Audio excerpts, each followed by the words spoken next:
Nenet, nenet, nenet, nenet. Uy, film nga begini ya. Abot jadi notanya pas. Halo, menurut Christopher Nolan. Siapa yang nggak tahu dia coba? Kali ini gue pengen nge-review Tenet.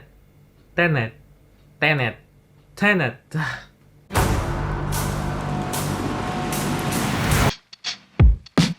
Oke, sebelum video ini dimulai, gue pengen ngasih tau kalian bahwa review ini berdasarkan opini dan pendapat dari sudut pandang gue. Jadi bisa aja salah buat kalian. No hate. Oke ya. Christopher Nolan merupakan salah satu sutradara yang filmnya itu mampu membuat otak kalian nge-lag. Dia selalu membuat dunia dan waktunya sendiri. Gue ngefans berat sama sutradara yang satu ini. Mulai dari Memento, Inception, dan Interstellar. Film-film tersebut yang bisa gue highlight dari beberapa masterpiece-nya Nolan. Kali ini Nolan kembali lagi dengan idenya yang brilian. Berbeda dari yang sebelumnya, Tenet. You want to crash a plane, but not from the air. No, it's so dramatic. Well, how big a plane? Gue saranin minimal kalian tahu Nolan itu dari film Interstellar lah ya. Karena kalau kalian langsung menonton Tenet tanpa menonton film Nolan yang lainnya, kalian nggak bakal paham dengan tema-tema yang diangkat. Bukan sekedar science fiction sembarangan soalnya. Nolan sering mengangkat tema-tema fisika yang berat ke dalam filmnya. Sedikit plot mengenai Tenet. Menceritakan seorang pria yang disebut si protagonis ini ingin menyelamatkan dunia dari Perang Dunia Ketiga menggunakan time inversion. Come on, lagi-lagi Perang Dunia. Jadi berbeda dengan time travel. Kalau time travel itu mereka kembali ke masa lalu. Tapi dengan time inversion, mereka masuk ke dunia yang dimana dunia itu waktunya terbalik. You're not shooting the bullet, you're catching it. Damn. Whoa. Beberapa film Nolan yang sudah menjadi ciri khasnya sebagai penulis cerita yang timelinenya itu non-linear. Kembali mengenai fisika. Nah, konsep-konsep fisika emang bakal sulit dicerna kalau cuma sekedar ditunjukin grafiknya atau digambarkan dengan hitungan matematika. Akan tetapi Nolan mampu meringkas tema-tema fisika yang berat menjadi sebuah karya film. Namun, untuk mewujudkan time inversion ini sehingga bisa divisualisasikan ya, film ini memakan biaya sebanyak $200 juta.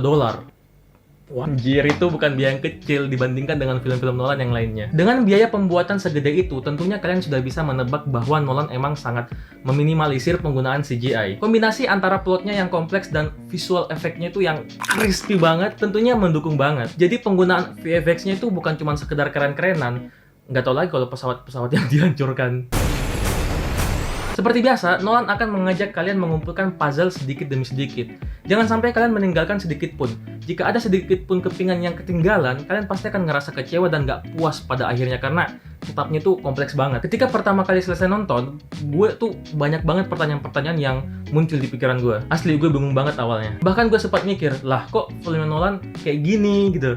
Endingnya chaos banget dan menurut gue itu adalah bagian yang paling sulit dimengerti. Namun tenang aja, jangan khawatir. Nolan kayaknya tiap bikin film itu sudah pasti yakin kalau kalian akan nonton berulang kali, baru bisa paham sama filmnya. Makanya versi Blu-ray-nya rilis lebih cepat. Kalian kalau cuma nonton Tenet sekali doang, aduh sayang banget. Pasti kalian nggak bisa mendapatkan titik satisfaction-nya itu ya kan? Pasti akan meninggalkan banyak pertanyaan setelah menonton. Jadi pintarnya Nolan itu bagaimana dia sudah pasti mengira kalau kalian harus benar-benar nonton film ini tuh seenggaknya 2 kali. Bahkan gue nonton udah 3 kali baru bisa paham. Kalau kalian nonton cuma sekali, semua aspek yang berada di film ini nggak bakal masuk akal. Dan begitu pula sebaliknya. Ketika kalian menonton seenggaknya 2 kali baru kalian kayak, oh gitu. Yeah, boy. Intinya tuh ada kepuasan batin ketika habis nonton.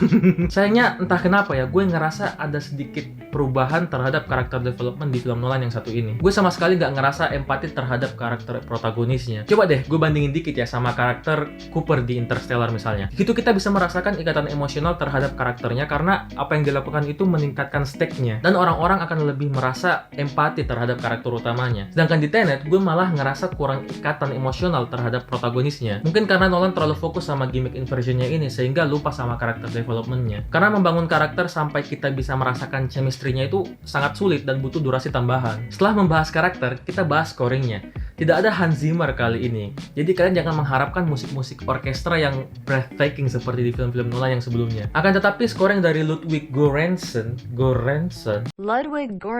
juga nggak kalah seru sih di film ini. Scoringnya mendukung di tiap scene-nya dan mampu membangun build up yang bikin kita deg-degan. Cuma yang kita ketahui bahwa selama ini kombinasi antara Om Nolan sama Om Zimmer itu cocok banget. Tapi overall gue suka sama musiknya Ludwig, apalagi yang Posterity itu. Coba kalian denger terus kalian reverse. Wah, keren cuy. Satu lagi, Ini masalah teknis ya. Film ini tuh udah plotnya kompleks, bahasa dan istilah yang dipakai juga rumit. Tapi dialognya itu pada kalah sama scoringnya cuy. Jadi kayak ketutup gitu sama background musiknya. Dan itu pun gue udah pakai subtitle juga. Emang sih solusinya pakai subtitle, tapi kalau ngelihat orang yang lagi ngobrol, terus musiknya lebih gede gitu kan nggak enak aja menurut gue. Jadi volume dialog sama background musiknya tuh nggak stabil. Mungkin ini kesalahan dari produksi Blu-ray-nya atau emang udah kayak gitu pas rilis di bioskop. Sayangnya gue emang nggak nonton Tenet di bioskop karena bioskop di Indonesia masih tutup. Tips buat kalian yang ingin nonton Tenet, gue saranin kalian nonton dengan konsentrasi penuh dan perhatikan setiap detail yang ada. Kali ini Nolan menyajikan film dengan konsep gabungan antara film-film yang udah dia buat. Berbeda dari film-film sebelumnya, kali ini Nolan menyajikan timeline yang diputar maju dan mundur secara serentak. Di luar sana banyak film-film yang mengangkat konsep saving the world, time travel, namun Tenet tetap mampu menjadi sorotan dalam menyajikan ide baru dalam dunia science fiction. Rasanya tuh kayak nonton film time travel yang lebih kompleks daripada yang lebih kompleks. Kalau masalah rating bisa dibagi sih menurut gue VFX-nya tuh 10 out of 10 ya, karena kita tahu sendiri Nolan minim CGI, hampir keseluruhan dia pakai practical effects. Ditambah kamera IMAX-nya, wah damn bro, it's Christopher Nolan. Siapa lagi yang bisa pakai kamera IMAX? Namun untuk naratif di film Tenet ini kayaknya masih ada peluang lagi ya menurut gue. Bisa jadi lebih baik lagi. Sebenarnya film Tenet ini bisa dibilang nggak bagus banget dan nggak jelek juga. Tergantung bagaimana cara kita meresapi film ini sehingga kita bisa paham apa enggak. Film ini bagus, tapi ada yang lebih bagus lagi. Karena emang kalau film macam sci-fi kayak gini wajib ditonton berulang kali sih baru bisa paham. Gue aja waktu itu nonton Interstellar mungkin udah puluhan kali baru bisa paham maksud dan tujuannya. Oke guys, segitu dulu review dari gue. Gue saranin kalian nonton Tenet ini seenggaknya 2 kali ya. Pasti kalian akan suka dan gak bakal kecewa. Oh iya, jadi kalau misalnya kalian udah nonton filmnya nih, terus masih gak paham sama ceritanya, gue nemu video yang ngejelasin Tenet secara chronological order. Videonya singkat dan jelas kok, cuman 7 menit kalian bisa langsung paham sama timelinenya. Kalian bisa cek videonya di sini atau linknya ada di deskripsi di bawah. Jangan lupa klik tombol like-nya kalau misalkan kalian suka sama video ini, dan jangan lupa subscribe sekalian nyalain tombol lonceng notifikasinya biar kalian gak ketinggalan video-video baru dari gua. Oke guys, see ya!